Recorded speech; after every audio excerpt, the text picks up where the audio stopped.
نحمده ونصلي ونسلم على رسوله الكريم وعلى آله وأصحابه أجمعين أما بعد فأعوذ بالله من الشيطان الرجيم بسم الله الرحمن الرحيم إنما يريد الله ليذهب عنكم الرجس أهل البيت ليذهب عنكم الرجس أهل البيت ويطهركم تطهيرا صدق الله العلي العظيم وبلغنا رسوله النبي الكريم الأمين ونحن على ذلك لمن الشاهدين والشاكرين والحمد لله رب العالمين مولاي صل وسلم دائما ابدا على حبيبك خير الخلق كلهم الصلاة والسلام عليك يا سيدي يا رسول الله وعلى آلك وأصحابك يا سيدي يا حبيب اللہ۔ معزز و محترم بانیان محفل، منتظمین محفل، اس مسجد کا مذہبی اور انتظامی عملہ کے ارکان اور عہدیداران اور اس پاک محفل اہل بیت، محفل عظمت اہل بیت، اس میں شرکت کی سعادت حاصل کرنے والے خوش قسمت سامعین و حاضرین اور علاقہ کے جید علماء، خطباء، ائمہ، السلام علیکم ورحمۃ اللہ۔ سن ہجری کا پہلا مہینہ جہاں سے ہجری سال شروع ہوتا ہے، یہ محرم شریف پہلا مہینہ، جو ہی ہر سال نیا سال شروع ہوتا ہے، محرم کا مہینہ آتا ہے، تو نبی پاک صلی اللہ تعالی علیہ وآلہ وسلم کے آل اور خصوصاً نبی پاک کے نواسوں کی یاد تازہ ہوتی ہے، ان کی عظمتوں کا، جرت کا، شجاعت کا، بہادری کا، دین حق کے لیے قربانیوں کا جو جذبہ ہے، اور انہوں نے رضائے الہی کے لیے قربانی کی جو انوکھی اور بے مثال تاریخ رقم فرمائی ہے، اس کی یاد تازہ ہوتی ہے۔ قرآن پاک سے ایک آیت کریمہ پڑھی ہے، اگرچہ مکمل آیت نہیں، آیت کا حصہ ہے، 22ویں پارے کے بالکل شروع میں ہی پہلے صفحہ پر آ جاتی ہے، 22ویں پارے میں، جس میں اللہ پاک نے اپنے محبوب کی اہل بیت، ان کے پاک، صاف، شفاف اور طاہر ہونے کا ذکر فرمایا۔ کیسے ارشاد فرمایا؟ انما یرید اللہ لیذہب عنکم الرجس اہل البیت، اے میرے محبوب نبی کے اہل بیت، اے نبی کے اہل بیت، رب یہ ارادہ فرماتا ہے، رب کی مرضی ہے، رب چاہتا ہے کہ تمہیں ہر قسم کے نقص اور عیب اور خامی سے پاک صاف کر دے۔ رب چاہتا ہے، اللہ کی مرضی۔ اللہ تمہیں ساری نقائص سے، ہر ایسی چیز سے جس پر کوئی انگلی اٹھا سکے، بالکل پاک کرنا چاہتا ہے، کیونکہ تم پاک نبی کی آل ہو۔ جیسے وہ خامیوں نقائص سے پاک ہیں، ان کے اہل بیت بھی ان کی شان کے لائق ہونے چاہیے۔ تو یہ کوئی تحریک، کوئی مطالبہ اہل بیت کی طرف سے نہیں، اللہ کی مرضی ہے کہ اے اہل بیت تمہیں ایسا بنا دے۔ وَيُطَهِّرَكُمْ تَطْهِيرًا، فقط وَيُطَهِّرَكُمْ سے معنی پورا ہو جاتا ہے، اللہ چاہتا ہے کہ تمہیں پاک کر دے۔ پھر آگے تطہیرہ اس کی تاکید کے لیے، اور زیادہ اہمیت بڑھانے کے لیے، اللہ چاہتا ہے کہ تمہیں خوب پاک و صاف کر دے، خوب طاہرکم تطہیرا۔ یہ رب کریم کا ارشاد، رب کا فرمان۔ یاد رکھیں کہ اگر پہلے آپ ادھر متوجہ نہیں ہوئے تو اب دیکھیے گا 22ویں سپارے سے ذرا پہلے 21ویں سپارے کے آخر میں اللہ پاک نبی پاک کی بیویوں سے خطاب فرما رہا ہے۔ 21ویں پارے کے آخر میں شروع ہو جاتا ہے، تو اللہ پاک نے رسول پاک کی بیویوں ازواج مطہرات کو خطاب فرمایا، اے نبی کی بیویوں، تمہیں یہ کرنا چاہیے، یہ کرنا چاہیے، یہ کرنا چاہیے، کیونکہ لستن کاحد من النساء، تم عام عورتوں کی مثل نہیں ہو،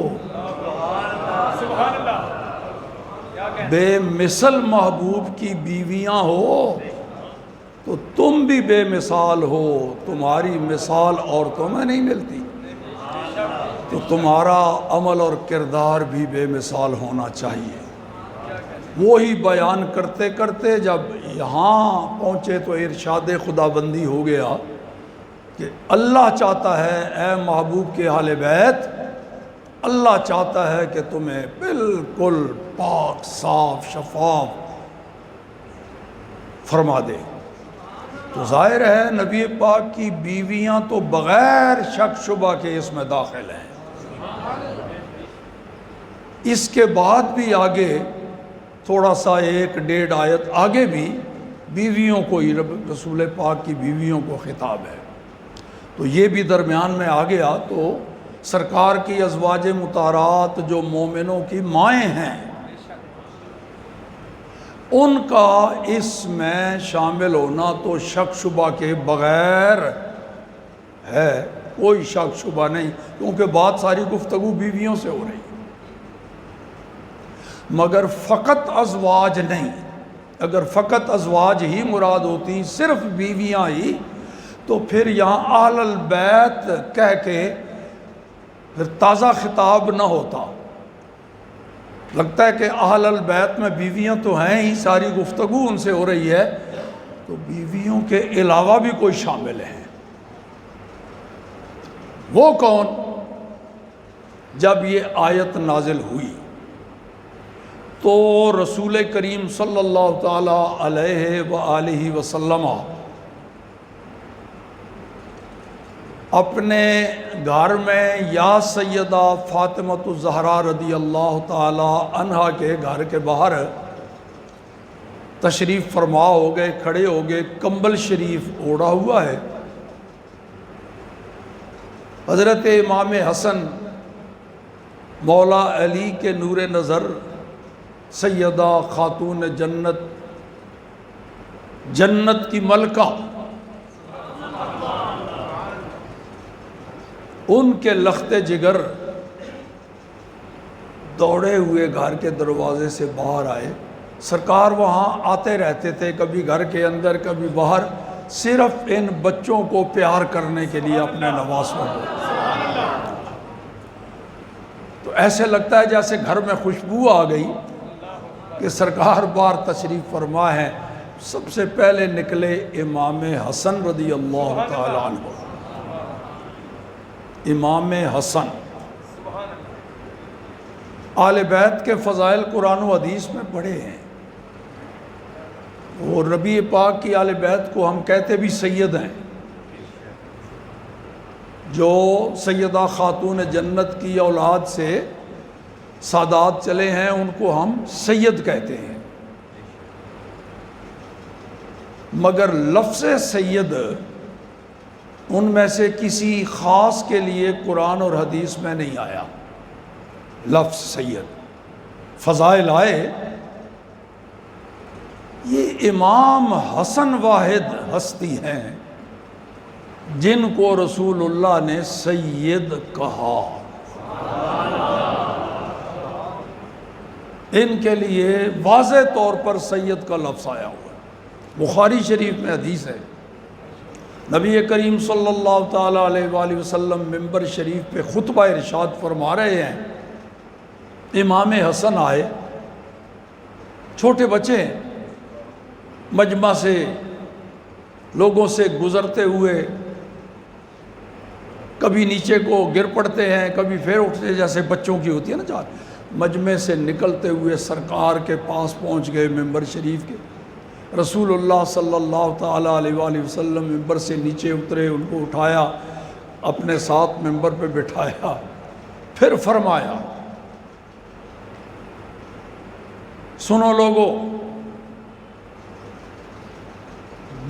بغیر کسی شک شبہ کے میں کہتا ہوں، سنو، یہ جو میرا بیٹا ہے نا، یہ سید ہے۔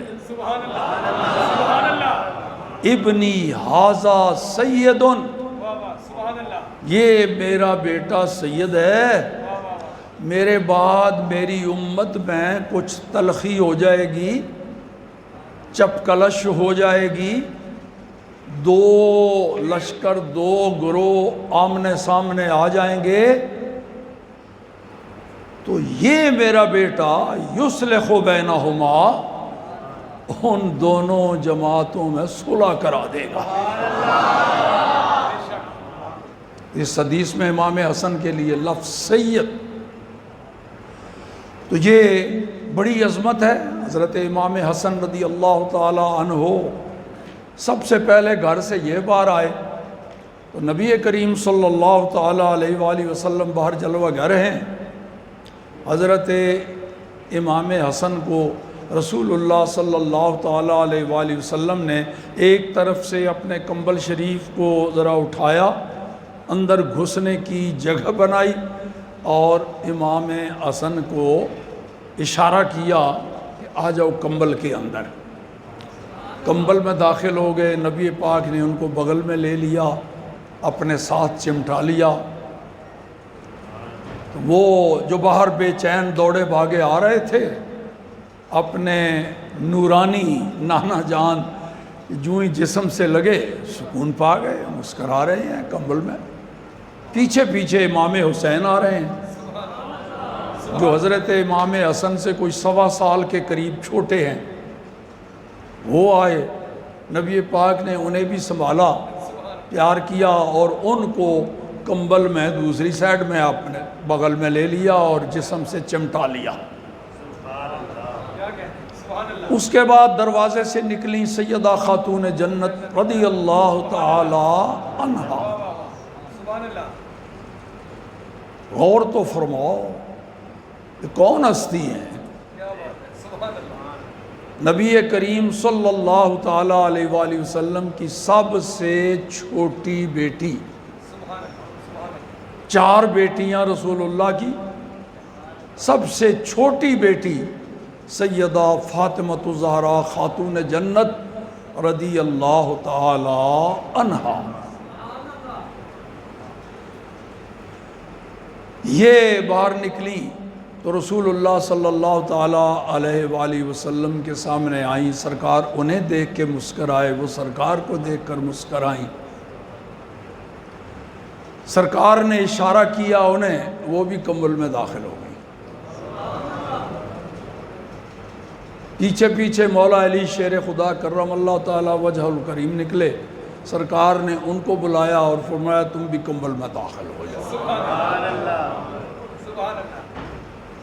اب غور فرمائیں، اس کمبل شریف میں نبی کریم صلی اللہ تعالیٰ علیہ وآلہ وسلم سمیت کتنے حضرات ہو گئے؟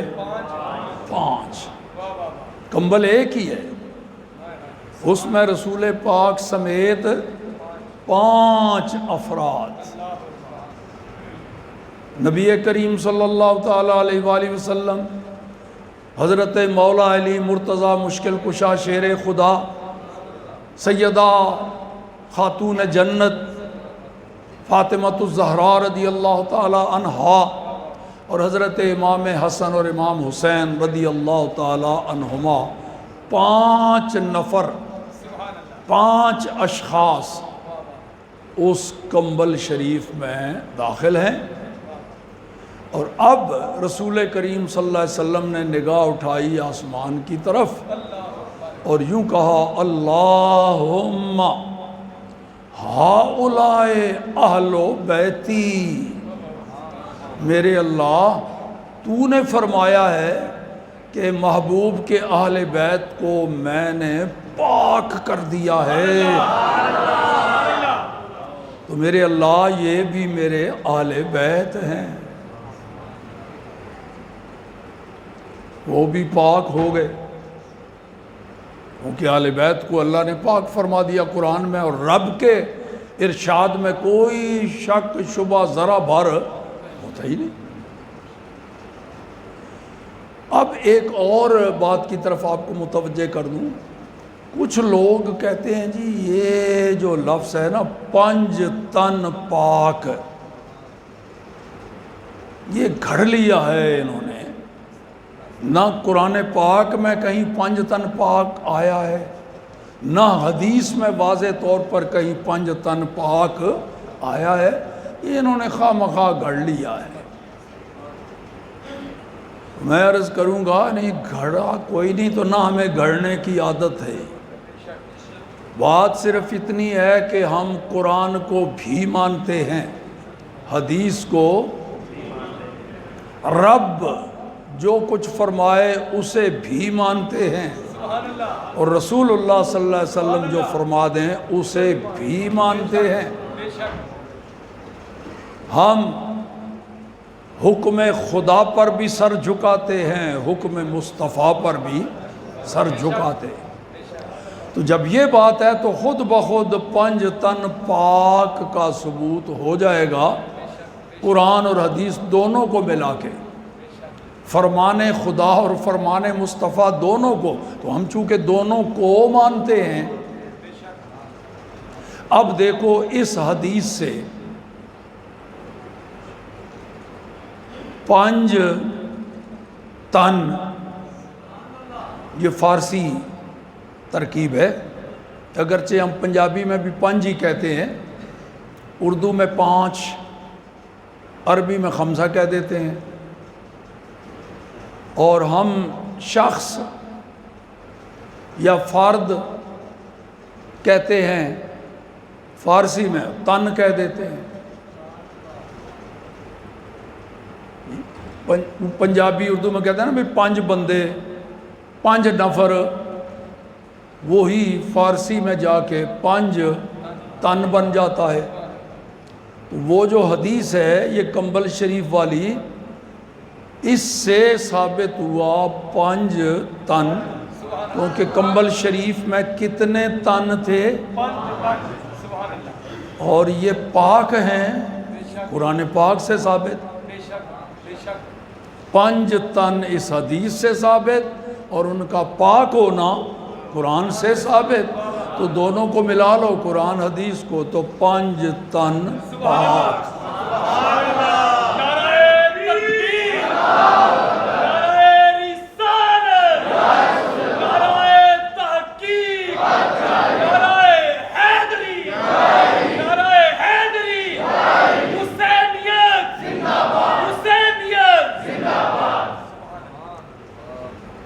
تو صاحب ہم ہیں اہل سنت و جماعت، کیا ہے جی نام تو اپنا اچھی طرح یاد کر لو، اہل سنت و جماعت، وال ساڈے وچ کوئی نہیں، بالکل ہے سدھے سادے سنی ہاں، کوئی وال تے جڑے وال جماعت نے وہ وال والے ہی نے، ساڈے چ الحمدللہ کوئی ٹیڑھا پن، کوئی کجی، کوئی وال، سبحان اللہ یا تے دو جگہ وچ الف لام رلاؤ، اہل السنت والجماعت بھی ٹھیک ہے، یا پھر اہل سنت و جماعت، پھر وال نہیں کہنا۔ تو ہمارے نقطہ نظر سے سرکار دو عالم صلی اللہ تعالی علیہ وآلہ وسلم کہ صحابہ اکرام بھی ہمارے مقتدی پیشوا، ہمارے محبوب، بے شک نبی پاک کی ازواج مطہرات تو ہماری مائیں، بے شک اور نبی پاک کی اولاد اہل بیت ہمارے سروں کے تاج، ہم سب سے محبت کرتے ہیں اور سب کی غلامی میں اپنا فخر محسوس کرتے ہیں، بے شک یہ ہے ہمارا عقیدہ، اور قرآن اور حدیث دونوں سے ثابت ہے، ہم قرآن و حدیث دونوں کو مانتے ہیں۔ دوسری بات کہ اہل بیت سے محبت یہ خود قرآن سے بھی ثابت، حدیث سے بھی ثابت، اسی واسطے بزرگوں نے فرمایا ہے کہ نبی پاک کی اہل بیت سے محبت فرض ہے، جیسے نماز فرض، زکوٰۃ فرض، حج فرض، روزے فرض، جہاد فرض، یہ بھی فرض ہے۔ کیوں؟ یہ خود قرآن پاک میں اللہ کریم نے اپنے محبوب کی زبان سے اعلان کروایا، فرمایا محبوب حکم میرا ہے، فرمان میرا ہے، میں براہ راست بھی اپنے بندوں کو حکم دے سکتا ہوں، جیسے نماز کا حکم دیا براہ راست ان کو کہہ دیا اقیموا الصلاۃ، نماز قائم کرو، تو نماز فرض ہو گئی۔ میں نے ان کو کہہ دیا آتوا الزکوٰۃ، میرے حکم سے زکوٰۃ فرض ہو گئی۔ محبوب یہ بھی حکم میرا ہی ہے، پر میری مرضی ہے کہ یہ میرا فرمان تیری زبان سے جاری ہو، فرمان خدا کا، زبان مصطفیٰ کی، اس واسطے کل محبوب تو فرما، لا اسألکم علیہ اجرا، اے لوگو میں نے تو بڑی مہربانیاں کی ہیں تم پر، بڑے احسان کیے ہیں، بڑی شفقتیں کی ہیں، تمہیں ایمان میرے برکت سے ملا، خدا کی پہچان تمہیں میری برکت سے ہوئی، تم تو دوڑے جا رہے تھے جہنم کی طرف، میں نے تمہارا رخ جنت کی طرف کر دیا ہے، بڑی مہربانیاں ہیں، تو سن لو میں اس کا کوئی بدلہ نہیں مانگتا تم سے، کہ میں نے تم پر احسانات کیے ہیں اس کا کوئی بدلہ نہیں، کوئی عوض، کوئی بدلہ نہیں مانگتا، اور اتنا تو کرو الا المودۃ فی القربی، میرے جو قریبی ہیں ان سے محبت کرو۔ یہ رسول اللہ صلی اللہ تعالیٰ علیہ وآلہ وسلم فرما رہے ہیں، پر خدا کے حکم سے فرما رہے ہیں۔ تو گویا یہ حکم بھی بواسطہ مصطفیٰ، یہ حکم بھی خدا کا ہی ہے۔ تو جس طرح خدا کے حکم سے نماز، روزہ، حج، زکوٰۃ فرض، اسی طرح خدا کے حکم سے جو زبان مصطفیٰ سے جاری ہوا، اہل بیت کی محبت بھی فرض۔ یہ قرآن سے ہو گیا جی۔ تو میں نے چونکہ کہا تھا بھی قرآن و حدیث سے ثابت ہے، تو اب حدیث بھی سن لو۔ نبی پاک صلی اللہ تعالیٰ علیہ وآلہ وسلم نے 3 محبتوں کا ذکر فرمایا۔ 3، صرف ذکر نہیں فرمایا، حکم دیا۔ 3 محبتوں کا حکم دیا، اور ساتھ ساتھ اس کی وجہ بھی بتائی۔ حدیث میں سرکار دو عالم صلی اللہ علیہ وسلم نمبر 1 فرمایا، احب اللہ، اللہ سے محبت کرو۔ احب اللہ، اللہ سے محبت کرو۔ کیوں؟ وجہ لما یغزوکم من نعمتہ، اس لیے اللہ سے محبت کرو، وہ اپنی نعمتوں سے تمہیں روزی دیتا ہے، رزق دیتا ہے۔ اللہ سے اس لیے محبت کرو کہ وہ تمہارا خالق، مالک اور رازق ہے، روزی دیتا ہے تمہیں، اپنی نعمتوں سے رزق عطا فرماتا ہے۔ تو جو رزق دے کسی کو، لازم ہے کہ اس رزق دینے والے سے، روزی دینے والے سے، غذا دینے والے سے محبت کرے۔ تو اس واسطے اپنے اللہ سے محبت کرو۔ نمبر 2 وَأَحِبُّونِي، اور میرے ساتھ بھی محبت کرو۔ اللہ سے بھی محبت کرو اور میرے ساتھ بھی، احبونی، میرے ساتھ بھی محبت کرو۔ کیوں میرے ساتھ محبت کی وجہ؟ لحب اللہ، اس واسطے کہ میں تمہارے اللہ کا محبوب ہوں۔ اللہ سے محبت اس لیے کرو کہ وہ تمہیں روزی دیتا ہے اپنی نعمتوں سے، اور میرے ساتھ محبت اس لیے کرو کہ میں تمہارے اس محبوب کا، یعنی اللہ کا محبوب ہوں۔ اور قاعدہ ہے، قانون ہے، محبوب المحبوب محبوب، محبوب المحبوب محبوب، دوست کا دوست بھی دوست ہی ہوتا ہے، محبوب کا محبوب بھی۔ آپ کو کسی سے محبت ہے اور وہ دل سے محبت ہے، سیاسی محبت نہیں، کاروباری تجارتی محبت نہیں، دلی محبت ہے، تو جو اس شخص کا محبوب ہے وہ آپ کا بھی محبوب ہوگا، کیونکہ وہ تمہارے محبوب کا محبوب ہے، تمہارے دوست کا دوست ہے۔ تو فرمایا سرکار دو عالم صلی اللہ علیہ وسلم نے، اللہ سے اس لیے محبت کرو، تم پہ فرض ہے، کیونکہ وہ تمہیں روزی دیتا ہے، رزق دیتا ہے اپنی نعمتوں سے، اور میرے ساتھ محبت اس لیے کرو کہ میں تمہارے اللہ کا، تمہارے محبوب کا محبوب ہوں۔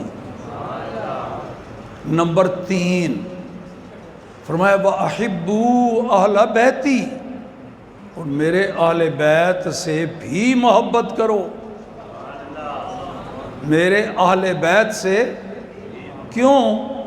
وہ لحبی، کیونکہ وہ میرے محبوب ہیں۔ یہ 3 محبتوں کا حکم فرمایا، اور تینوں کے ساتھ کا ظاہری سبب ارشاد فرمایا کہ اللہ سے تو محبت تم پر فرض ہے، وہ تمہارا خالق، مالک اور رازق ہے، اور میرے ساتھ اس لیے کہ میں اس کا محبوب ہوں، میری اہل بیت کے ساتھ اس لیے محبت کرو کہ وہ میرے محبوب ہیں۔ تو ثابت ہو گیا قرآن سے بھی اور حدیث سے بھی نبی پاک کے آل سے محبت فرض ہے۔ چونکہ موضوع آج کا یہ ہے، ورنہ بہت ساری حدیثوں اور قرآن سے ثابت ہے کہ نبی پاک کے صحابہ سے بھی محبت فرض ہے، حضور کی ازواج مطہرات سے بھی قانون وہی، محبوب کا محبوب ہوتا ہے۔ تو ہم چونکہ رسول اللہ سے محبت کرتے ہیں، سرکار ہمارے محبوب ہیں، تو پھر ہمارے جو محبوب ہیں ان کے جتنے محبوب ہیں وہ بھی ہمارے محبوب ہیں، آل بیت بھی، اصحاب بھی، ازواج مطہرات بھی، سب۔ یہ تو پھر بہت مقدس ہستیاں ہیں۔ وہ اگر کوئی پتھر، چٹان، درخت حضور کو پسند آ گیا وہ بھی ہمارا محبوب ہے۔ دیکھو میں نے دیکھا ہے وہاں کچھ درجن، چلو چھوڑو، کچھ حاضری ہوتی رہتی ہے مدینہ منورہ میں، وہاں ایک عجیب کیفیت نظر آتی ہے۔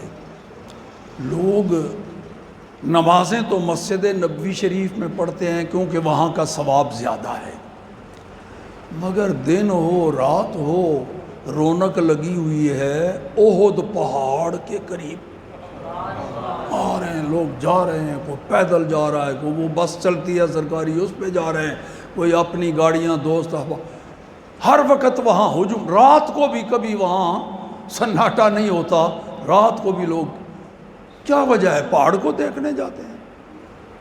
وہ پہاڑ بھی ایسا جس پر کوئی چشمہ نہیں، یہ جس طرح ادھر کشمیر وغیرہ اور ادھر ہزارہ اور آگے پہاڑ ہے نا جی، چشمے ہوتے ہیں پانی کے، سرسبز پہاڑ، سبزہ اگا ہوا ہے، پھلدار درخت ہیں، وہ پہاڑ پر تو کوئی نہیں ہے، کالے کالے پتھروں کا وہ پہاڑ ہے، لوگ اس کو دیکھنے جاتے ہیں۔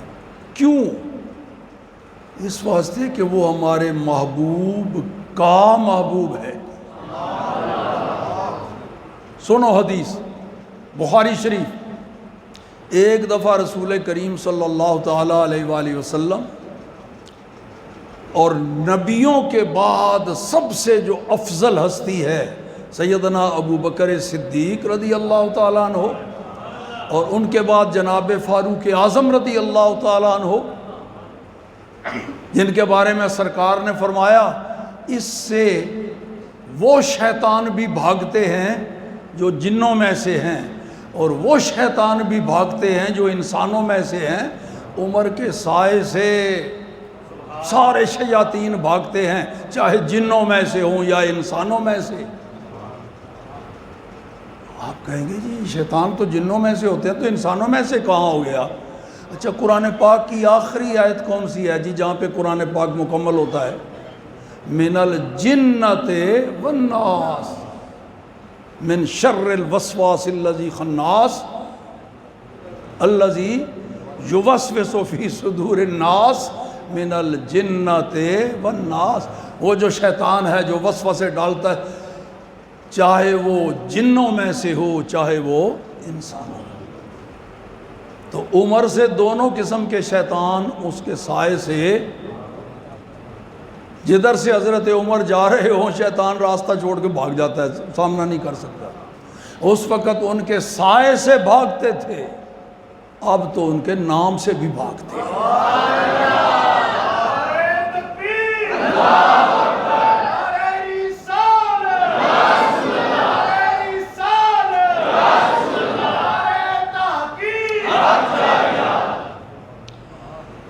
تو جناب فاروق اعظم رضی اللہ تعالیٰ عنہ اور سیدنا حضرت عثمان ذو النورین رضی اللہ تعالیٰ عنہ،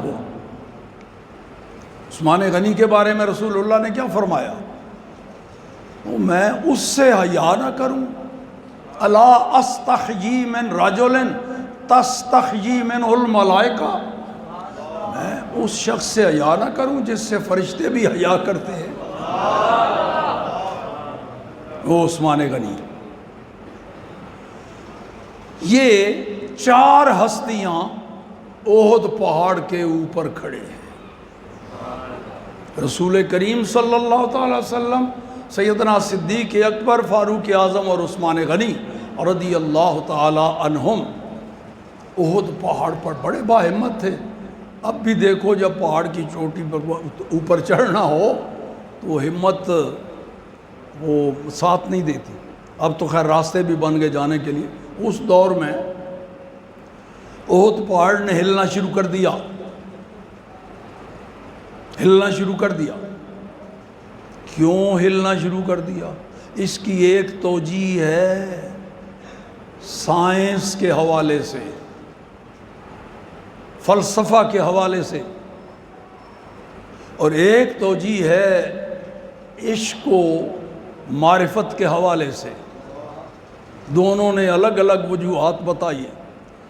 فلسفہ اور سائنس والے کہتے ہیں منہ کے پہاڑ میں زلزلہ آ گیا، تو زلزلہ آتا ہے تو پھر وہ زمین ہلتی ہے، پہاڑ ہلتے ہیں، اس واسطے وہ زلزلہ سے ہلنے لگ گیا۔ اور عشق و محبت والے کہتے ہیں نہیں، جب یہ عظیم ہستیاں اس پر جلوہ گر ہوئیں، پہاڑ کو خوشی سے وجد آ گیا، وہ خوشی میں وجد کرتے ہوئے مچلنے لگا، ہلنے لگا۔ رسول کریم صلی اللہ تعالیٰ علیہ وآلہ وسلم نے احد پہاڑ کو کہا کہ اے پہاڑ احد اسکن، ٹھہر جا، آرام سے کھڑا ہو جا، پتہ نہیں تجھے فَإِنَّمَا عَلَيْكَ نَبِيٌّ، دیکھ تجھ پر کون کھڑے ہیں، فَإِنَّمَا عَلَيْكَ نَبِيٌّ وَصِدِّيقٌ وَشَهِيدَانِ، تجھ پہ ایک نبی کھڑے ہیں، ایک صدیق ہے اور 2 شہید ہیں۔ نبی، صدیق اور 2 شرم سے ڈوب مرے وہ لوگ جو کہتے ہیں نبی پاک کو اپنے انجام کی خبر نہیں، حضور اپنے ہر امتی کے انجام کو جانتے ہیں۔ ابھی زندہ سلامت ٹھیک ٹھاک صحت مند، اس کے باوجود حضور کو پتہ ہے عمر بھی شہید ہوگا، عثمان بھی، 2 شہید۔ اللہ اکبر۔ تو معلوم کیا ہوا جی کہ اچھا میں خیر وہ 7 جملہ وہ جس کا حوالہ دینا چاہتا تھا، فرمایا نبی پاک صلی اللہ علیہ وسلم نے اشارہ کر کے فرمایا یہ جو پہاڑ ہے نا، جبل احد جبل یحبنا ونحبہ، یہ پہاڑ ہمارے ساتھ محبت کرتا ہے اور ہم بھی اس کے ساتھ محبت کرتے ہیں۔ یہ سرکار دو عالم صلی اللہ تعالیٰ علیہ وآلہ وسلم کا ارشاد کہ یہ پہاڑ میرا محب اور عاشق بھی ہے، میرا محبوب بھی ہے، یہ میرے ساتھ محبت کرتا ہے، میں اس کے ساتھ محبت کرتا ہوں۔ تو بتاؤ پھر احد پہاڑ نبی پاک کا محبوب ہو گیا کہ نہیں؟ یہ وجہ ہے جو لوگ بھاگے چلے جاتے ہیں احد کو دیکھنے، وہ یہ نہیں دیکھتے کہ وہاں چشمے دیکھیں گے اور جناب سبزہ دیکھیں گے اور پھل کھائیں۔ رسول اللہ نے فرمایا یہ میرا محبوب ہے، ہمارے محبوب رسول اللہ صلی اللہ علیہ وسلم، اور ان کا محبوب ہے وہ احد پہاڑ، تو جو محبوب کا محبوب ہو وہ بھی محبوب ہوتا ہے۔ کیا ثابت ہو گیا جناب؟ قرآن سے بھی ثابت ہوا کہ آل بیت سے محبت فرض، حدیث میں اس سے بھی حکم سے ثابت ہو گیا کہ آل بیت سے محبت فرض ہے، ضروری ہے۔ یہ ثابت ہو گیا تو اب رہ گیا یہ سوال کہ آل بیت سے محبت کوئی کرے رب اور رسول کے حکم پر، اس سے انعام کیا ملتا ہے؟ دیکھو نا، پہلے میں نے تین باتیں ہیں۔ نمبر ایک، اہل بیت کی عظمت اور فضیلت کیا ہے، اس پر بھی قرآن پاک اور حدیث کو ملا کے ثابت کر دیا، پنج تن پاک اور ان کی عظمت۔ نمبر دو، اہل بیت سے محبت کا شرعی حکم کیا ہے، ثابت کر دیا قرآن اور حدیث دونوں کو ملا کے کہ اس پر ان کا جو محبت کرنی ہے ان سے وہ فرض ہے، ضروری ہے۔ اور اب ہے کہ ان کی محبت کا انعام کیا ہے۔ جو محبت کرے گا اہل بیت سے اسے انعام کیا ملے گا۔ یہاں بھی قرآن اور حدیث دونوں۔ قرآن تو وہی جو آیت سنا چکا ہوں، قُلْ لَا أَسْأَلُكُمْ عَلَيْهِ أَجْرًا إِلَّا الْمَوَدَّةَ فِي الْقُرْبَى۔ سرکار اللہ کے حکم سے کہہ رہے ہیں، لوگوں میں تم پر جو احسان کیے ہیں اس کا بدلہ کوئی نہیں مانگتا، اور ہم بدلہ دے بھی کیا سکتے ہیں۔ سرکار کو جو کل خزانوں کے مالک ہیں دنیا اور آخرت کے، ہم کیا بدلہ دیں گے ان کو۔ حضور فرماتے ہیں میں مانگتا ہی نہیں تم سے بدلہ، پر میری اہل بیت سے محبت ضرور کرنا۔ تو حدیث سے سنیے کیا انعام ملتا ہے۔ تفسیر کبیر امام فخر الدین رازی کی، امام فخر الدین رازی آپ نے عربی میں قرآن پاک کی تفسیر لکھی، اس کے اندر ایک حدیث ذکر فرمائی جس میں اس حدیث میں رسول پاک صلی اللہ علیہ وسلم کے ارشاد میں 9 انعام ہیں۔ جو رسول اللہ کی آل بیت سے محبت کرنے والا ہے اسے اللہ کی بارگاہ سے 9 انعام ملتے ہیں۔ تو کیونکہ میں تقریر بس آدھا پونا ہی گھنٹہ کرنے کا عادی ہوں، تو اب میں اس حدیث کو ذرا خلاصہ ذکر کروں گا، ورنہ یہ خود اس پر کئی گھنٹے، سرکار کا ایسا فرمان ہے۔ سنو کیا انعام ملتا ہے، اور اپنی قسمت پہ ناز کرو کہ اللہ نے ہمیں آل رسول کا محب بنایا ہے، گستاخ نہیں بنایا۔ تو یہ انعام ہر اس شخص کو ملتا ہے جو رسول پاک کی آل سے محبت کرتا ہے۔ سنتے جائیے، نبی پاک صلی اللہ تعالیٰ علیہ وآلہ وسلم نے ارشاد فرمایا، سنو میری آل سے محبت کرنے والو، الا ومن مات علی حب آل محمد مات شہیدا۔ حضور اکرم صلی اللہ علیہ وسلم فرما رہے ہیں، جو پوری زندگی میری آل سے محبت کرتا رہا پھر مرتے دم تک اس پر قائم بھی رہا، اسی محبت پر اس کا خاتمہ ہوا، تو وہ بے شک اپنے گھر میں، اپنے بیڈ روم میں، اے سی لگے ہوئے کمرے میں وہ فوت ہوا ہو، اللہ پاک اس کا نام شہیدوں کی لسٹ میں لکھ دے گا۔ نعرہ تکبیر، نعرہ رسالت، نعرہ تحقیق، نعرہ حیدری۔ نمبر 2، الا ومن مات علی حب آل محمد مات مغفورا لہ۔ جو آل بیت سے محبت کرتا ہوا دنیا سے گیا، پہلے اس کی مغفرت ہوتی ہے پھر دنیا سے جاتا ہے۔ مغفورا لہ، اس حال میں وہ دنیا سے جاتا ہے کہ اللہ نے اس کی مغفرت فرما دی۔ کیوں؟ آل رسول سے محبت کرتا رہا اور اسی پر دنیا سے گیا۔ نمبر 3، الا ومن مات علی حب آل محمد مات تائبہ۔ جو آل رسول سے محبت کرتا ہوا دنیا سے گیا، اگر اس نے بڑے اور کبیرہ گناہ بھی اس سے سرزد ہوئے تھے جو توبہ کے بغیر معاف نہیں ہوتے، تو توبہ اللہ کی دی ہوئی توفیق سے توبہ بندہ کرتا ہے، ورنہ اس کو نصیب نہیں ہوتی، ایسے ہی بس تڑی لگاتا رہتا ہے اور مر جاتا ہے۔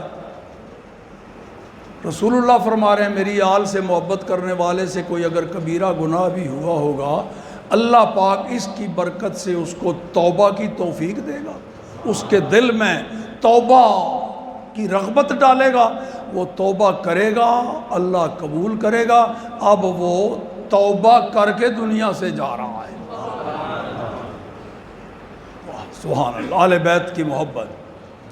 کوئی ناراض تو نہیں ہے، کسی کی چہرے سے ناراضگی نہ نظر آئے کہ پتہ نہیں خفا ہے میں کیا کہہ رہا ہوں۔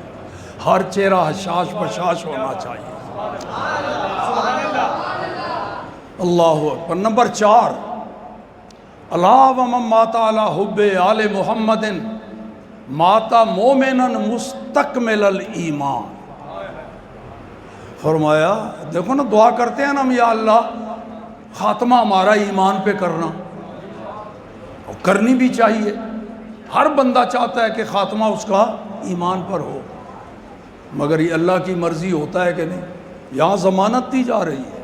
سرکار فرما رہے ہیں جو میری آل سے محبت کرنے والا اسی پر اس کا خاتمہ ہوا، وہ دنیا سے جاتے ہوئے صرف مومن نہیں، کامل مومن ہو کے جاتا ہے،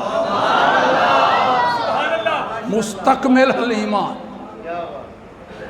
نمبر 5 بتایا نا، 9 انعام۔ نمبر 5 کتنے ہو گئے جی؟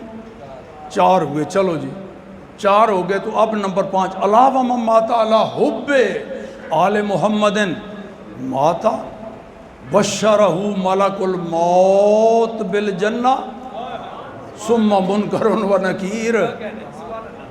آل بیت سے محبت کرنے والا جب دنیا سے جا رہا ہوتا ہے کیا شان ہوتی ہے؟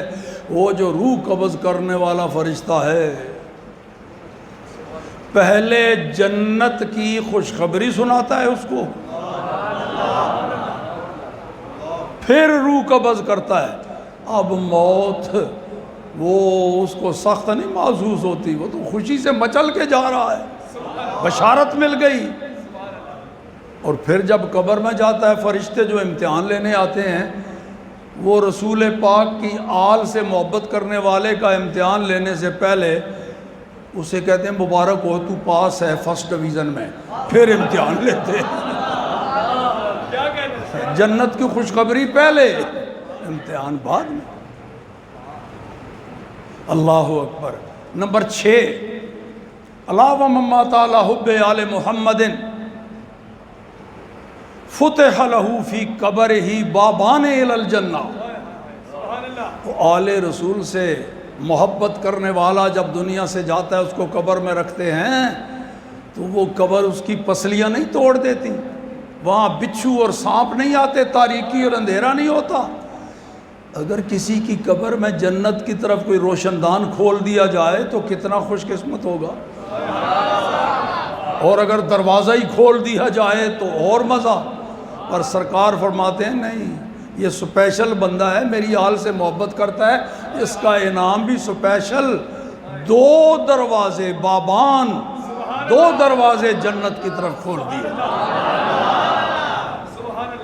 اب وہ رہتا ہے قبر میں، سانس لیتا ہے جنت کی فضا میں۔ نمبر 7 جی، اللہ ومن مات علی حب آل محمد یزف الی الجنت کما تزف العروس الی بیت زوجہا۔ میدان قیامت میں جب ہر کوئی لرز رہا ہوگا، گرمی کی شدت، زمین تانبے کی طرح کے تپ جائے گی، سورج قریب آ جائے گا، ہر کسی کو نفسا نفسی ہوگی، وہی خوش قسمت جلوس کے ساتھ جنت کی طرف جا رہے ہوں گے۔ یا اللہ یہ کون ہے؟ نبی ہیں؟ آواز ہے کہ نہیں، نبیوں کا مقام بڑا اونچا ہے۔ یا اللہ پھر کسی نبی کے صحابی ہیں؟ صحابہ کا مقام بھی بڑا اونچا ہے، کون ہے؟ جواب آئے گا یہ محمد الرسول اللہ صلی اللہ علیہ وسلم کی آل سے محبت کرنے والے، ایسے ان کو جلوس کی شکل میں بھیجا جائے گا جیسے کسی دلہن کی بارات کے ساتھ اس کو رخصتی کی جاتی ہے، بڑی شان و شوکت کے ساتھ۔ نمبر 8، اللہ ومن مات علی حب آل محمد جعل اللہ قبرہ مزارا ملائکۃ الرحمت. دیکھو نا قبر میں دفنا کے اپنے بزرگوں کو، باپ دادے کو، اپنے بھائیوں کو آ جاتے ہیں 40ویں تک نا چکر وکر لگاتے رہتے ہیں، پھر گیا بھول گیا، قبر ہی بھول جاتی ہے کہاں. اللہ اکبر. آل رسول سے محبت کرنے والے کو جب قبر میں رکھا جاتا ہے، اس کے عزیز و اقارب بزرگوں میں سے کوئی آتا ہے آئے، نہیں آتا ہے نہ آئے، اللہ پاک اس کی قبر کو رحمت کے فرشتوں کے لیے زیارت گاہ بنا دیتا ہے. رحمت کے فرشتے اس کی قبر کی زیارت کے لیے صبح شام آتے رہتے ہیں. آخری اور 9واں انعام نمبر 9، اس میں آپ کو مبارک بھی ہو جائے گی. الا ومن مات علی حب آل محمد مات علی السنت والجماعہ. ارشاد فرمایا جو میری آل سے محبت کرتا رہا، اسی پر خاتمہ ہوا، بے فکر ہو جاؤ، وہ بھی بے فکر ہو جائے، اس کا خاتمہ اہل سنت و جماعت کے مذہب پر ہوا ہے. نہ رافضی، نہ خارجی، نہ ناسبی، نہ معتزلی، نہ قادیانی، نہ یہودی، نہ نصرانی، اہل سنت و جماعت. کتنا خوش قسمت ہے آل رسول سے محبت کرنے والا. اللہ اکبر. اور اس کے مقابلے میں جس کے دل میں بغض ہے آل بیت کا، اس پر ناراضگی کتنی. یہ انعام تھے تو 3 جوتے، جیسا اس کا سر ویسا ہی اس کا انعام. الا ومن مات علی بغض آل محمد جا یوم القیامت آیس بینا اے نئے ہے مکتوب بینا اے نئے ہے آیس من رحمت اللہ. آل رسول کا گستاخ قیامت میں آئے گا تو یہاں لکھا ہوگا یہ اللہ کی رحمت سے محروم ہے. الا ومن مات علی بغض آل محمد مات کافرا.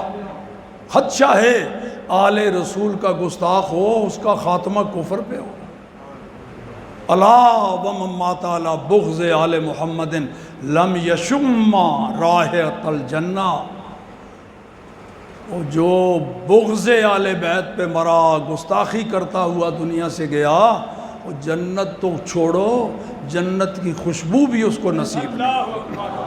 اللہ کریم ہمیں نبی پاک کے اصحاب، آل اولاد سب سے محبت عطا فرمائے، اسی پر ہم زندہ رہیں، اسی پر ہمارا خاتمہ ہو.